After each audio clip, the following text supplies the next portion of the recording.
یہ بات ہو نہیں سکتی کہ انسان کی زندگی میں مشکل نہ ہو۔ جب انسان کو پیدا کیا گیا تھا، اس کا خمیر گویا گیا تھا، تو 39 دن تک اس کے خمیر پر مٹی جو گوندی گئی تھی انسان بنانے کے لیے، اس پر 39 دن دکھوں کی بارش ہوئی تھی اور ایک دن خوشیوں کا می برسا تھا۔ تو انسان کی زندگی میں خوشی اور غم اس تناسب سے ہے۔ لَقَدْ خَلَقْنَا الْإِنسَانَ فِي قَبْضٍ، انسان کی زندگی مشقتوں کا مجموعہ ہے، حالات کی تلخیوں کے سے مقابلہ کرنا پڑتا ہے، لیکن حالات مشکل ہو جائیں تو ان سے نکلنے کا راستہ کیا ہے؟ تو سنیے قرآن کیا کہتا ہے، وَمَن يَتَّقِ اللَّهَ يَجْعَل لَّهُ مَخْرَجًا وَيَرْزُقْهُ مِنْ حَيْثُ لَا يَحْتَسِبُ۔ جو اللہ سے ڈرنے لگ جاتا ہے، تقوی اختیار کر لیتا ہے، تو پھر اللہ تعالیٰ جل شانہ اس کے لیے مخرج پیدا کر دیتا ہے، یعنی اس مصیبت سے نکلنے کے اللہ راستے دیتا ہے۔ یہ اس شخص کا مقصوم ہے جو اللہ سے ڈرتا ہے۔ اس پر مشکلات اس پہ بھی آتی ہیں، یہ نہیں کہ اس پہ مشکلات نہیں آتی، زندگی کی مشکلات کا وہ بھی شکار ہوتا ہے، لیکن جو ہی مشکلات آتی ہیں ان مشکلات سے نکلنے کا اللہ اسے راستہ بھی عطا کر دیتا ہے۔ اور دوسری بات، وَيَرْزُقْهُ مِنْ حَيْثُ لَا يَحْتَسِبُ، اللہ اس کو وہاں سے رزق دیتا ہے جہاں سے اسے گمان بھی نہیں ہوتا، وہاں سے رزق دے دیتا ہے۔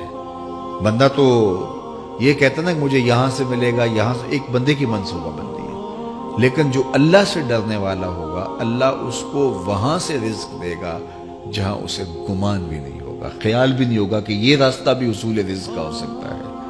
تو یہ میرے رب کا وعدہ ہے اور میرے رب کے وعدے سچے ہیں۔ تو جب تم اللہ سے ڈرنے لگو گے تو یہ تخت و تاج، یہ دنیا کی عزتیں، یہ تمہارے قدموں میں ہوں گی۔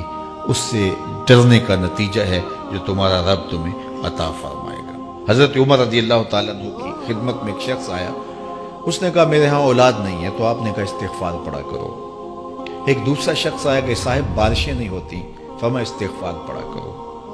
تیسرا شخص حاضر خدمت ہوا اور کہا کہ ہمارے ہاں قحط کا عالم ہے، فرمایا کہ استغفار پڑھا کرو۔ تو کوئی پاس بیٹھا تھا، اس کے اٹھ کے جانے کے بعد کہا کہ مختلف لوگ مختلف سوال لے کر آئے اور آپ نے ایک ہی جواب دیا کہ استغفار پڑھا کرو۔ تو کہا میں نے اپنی طرف سے تھوڑا دیا، یہ تو میرے رب کا فرمان ہے۔ کہا وہ کیسے؟ کہا سورہ نوح پڑھو، فَقُلْتُ اسْتَغْفِرُوا رَبَّكُمْ۔ حضرت نوح علیہ السلام نے اپنی قوم سے کہا کہ اپنے رب کے حضور استغفار کیا کرو، اِنَّهُ كَانَ غَفَّارًا۔ اس کا نتیجہ کیا ہے؟ جب تم استغفار کرو گے تو وہ تمہارے گناہ بخش دے گا۔ ایک تو فائدہ اس کا یہ ہوگا، وَيُرْسِلِ السَّمَاءَ عَلَيْكُمْ مِدْرَارًا، آسمان سے موسلادھار بارشیں بھی برسیں گی، وَيُمْدِدْكُمْ بِأَمْوَالٍ وَبَنِينَ، اور اللہ تمہیں استغفار کی برکت سے مالا مال بھی کر دے گا، وَبَنِينَ، اور تمہیں بیٹے بھی عطا کرے گا، وَيَجْعَلْ لَكُمْ جَنَّاتٍ وَيَجْعَلْ لَكُمْ أَنْهَارًا، تمہیں باغ بھی عطا کرے گا اور تمہیں چلتی ہوئی نہریں بھی عطا فرمائے گا۔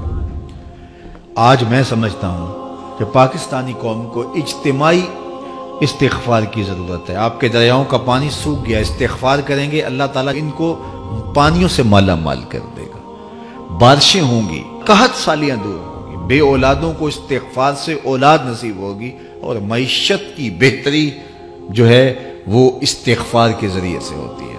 تو یہ 5 چیزیں بیان فرمائیں، تو استغفار سے خوشحال